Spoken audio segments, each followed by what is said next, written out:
Olá amigos, meu nome é Thiago Bizzi e este é o Farol LS referente ao fechamento do pregão do dia 14 de novembro de 2016, segunda-feira, início de semana, mas já com um jeito estranho de sexta-feira, véspera de feriado. Eu tô gravando este vídeo hoje no feriado, terça-feira. Tava muito cansado ontem, então deixei para hoje. Bom, vamos dar uma olhadinha então como se comportou o mercado de bolsa nessa véspera de feriado e o que a gente pode esperar então para os próximos pregões. Começamos como sempre pelo gráfico do índice Bovespa.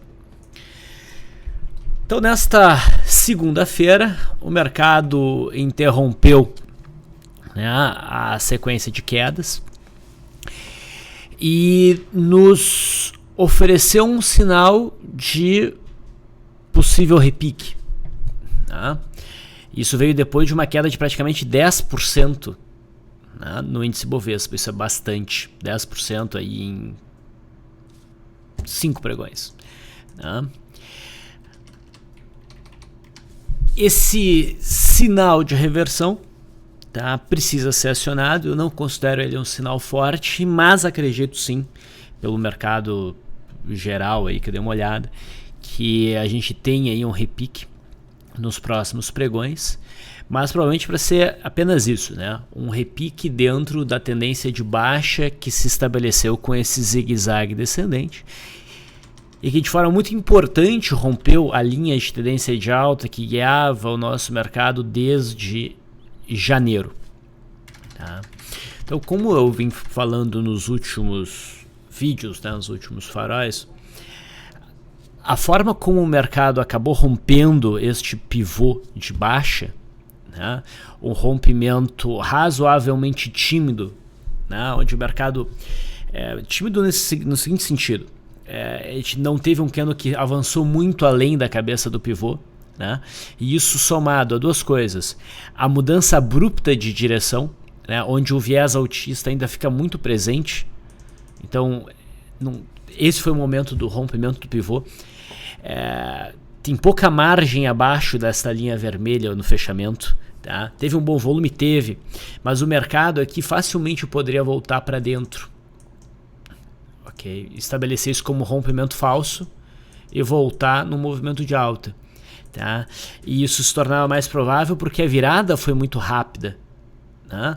Não foi aquele processo mais longo como poderia ter acontecido aqui, né?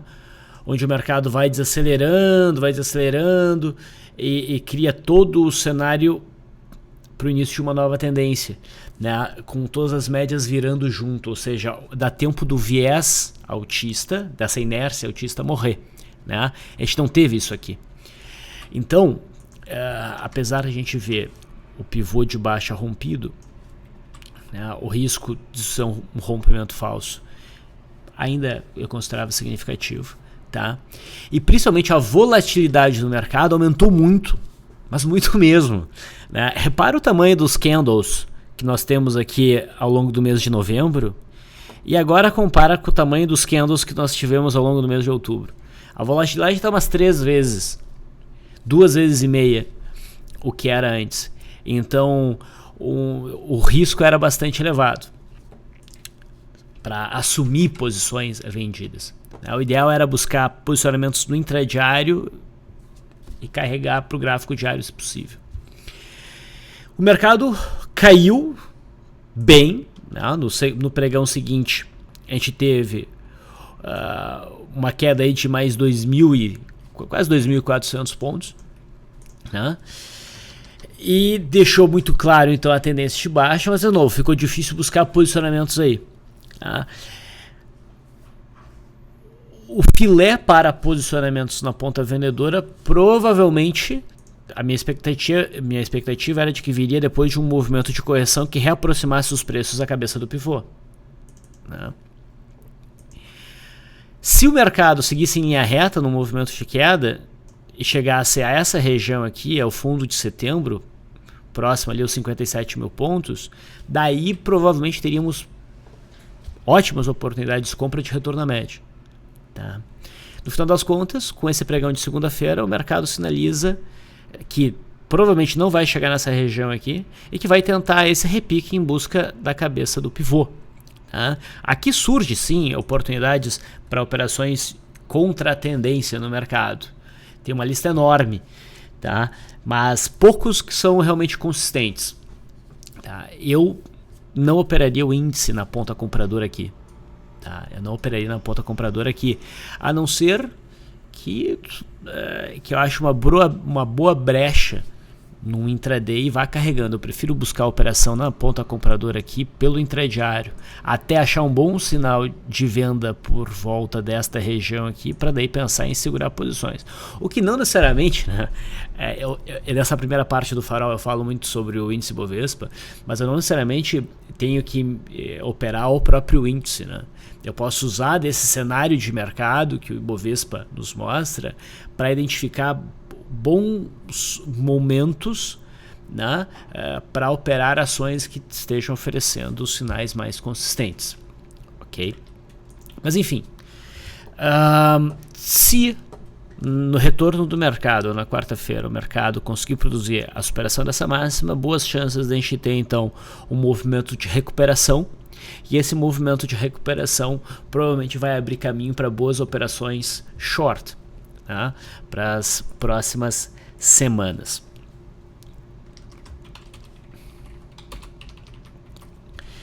No futuro, o WINZ16, olhando então aqui o gráfico do mini, o candle da sexta-feira não indicava nada de reversão. A minha expectativa era que o mercado seguiria em queda na segunda-feira e talvez viesse então atingir o suporte aqui desse contrato. A gente chegou a ter um pregão até a metade do pregão embaixo, mas depois o mercado acabou virando num rompimento falso. Tá?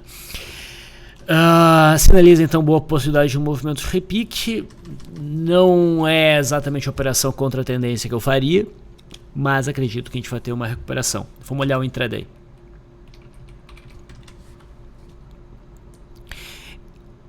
Esse foi o nosso fechamento na sexta. Eu vinha falando que o nosso mercado estava produzindo um padrão no intraday de romper o fundo, né, e repicar além do fundo rompido, romper o fundo, repicar além do fundo rompido, né, romper o fundo e mais uma vez repicamos além do fundo rompido. Tá?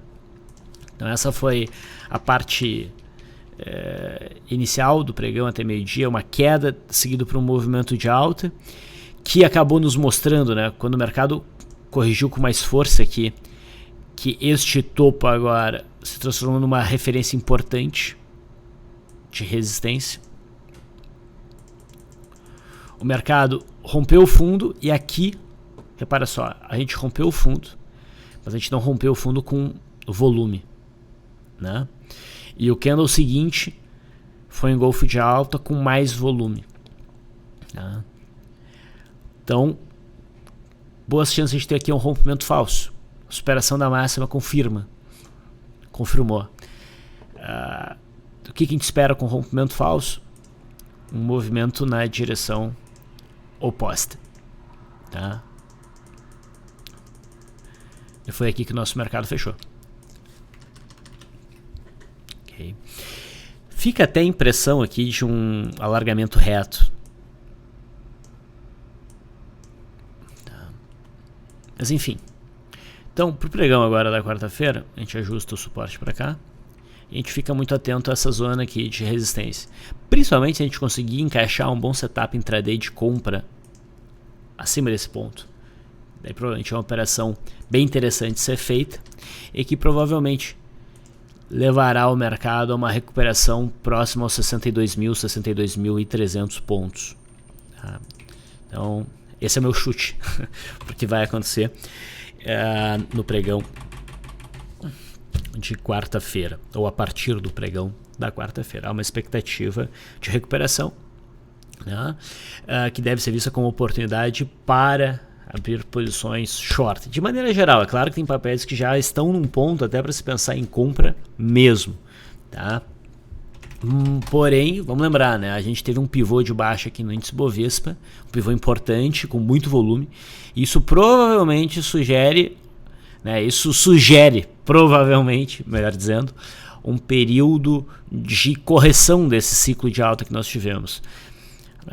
Como suporte mais próximo, a gente tem o fundo de setembro, por volta ali dos 56.800 pontos.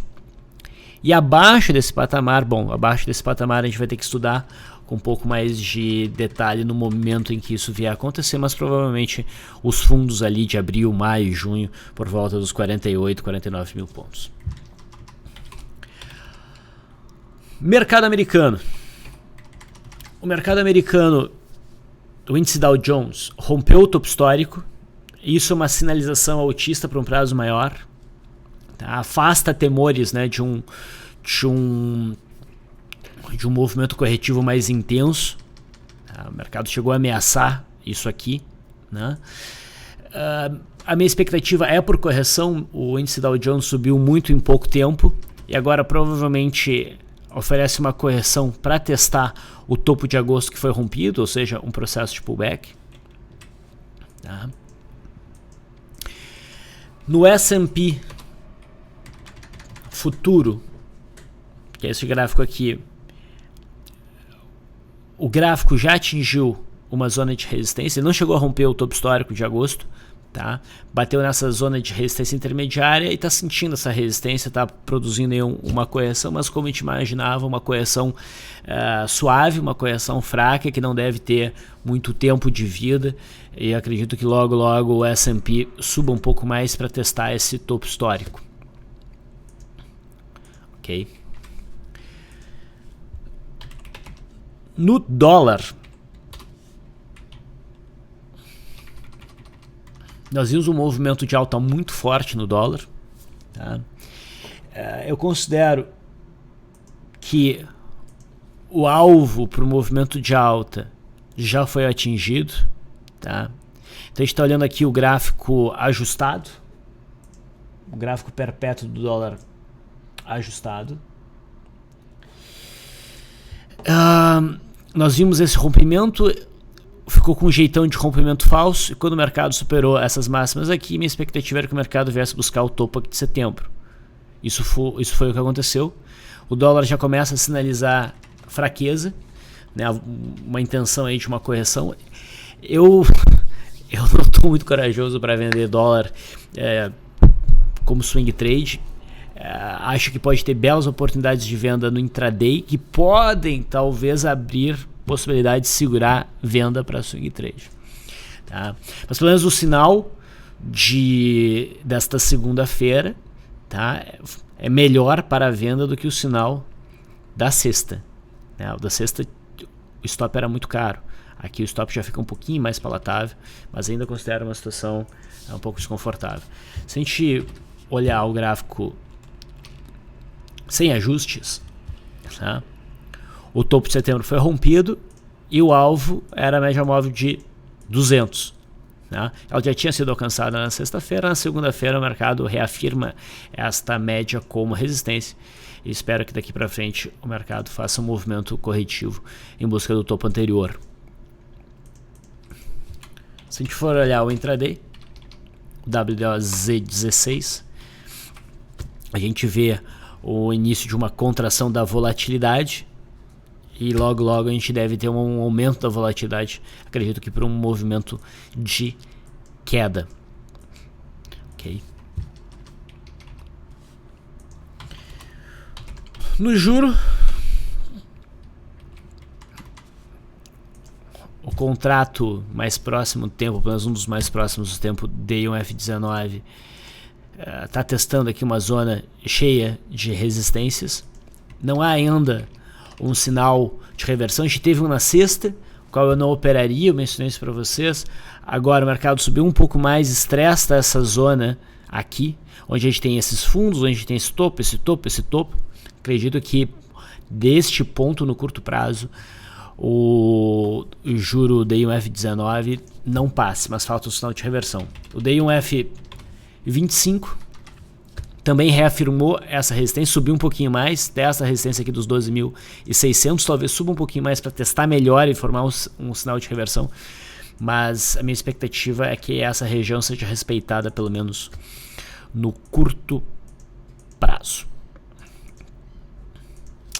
Muito bem, então essas eram as minhas considerações em relação ao mercado. O resto da semana provavelmente a gente vai ter um repiquezinho que pode abrir algumas oportunidades para compra em papéis. É disso que eu vou falar na parte 2 do Farol, que fica disponível no nosso site de análise, www.lsanalise.com.br. Mas provavelmente esse movimento de recuperação que o índice começa a sinalizar, ele vai servir mais para a gente poder montar posições a favor da nova tendência, que é baixa. Eu fico por aqui, bom feriado para vocês e até o retorno na quarta-feira.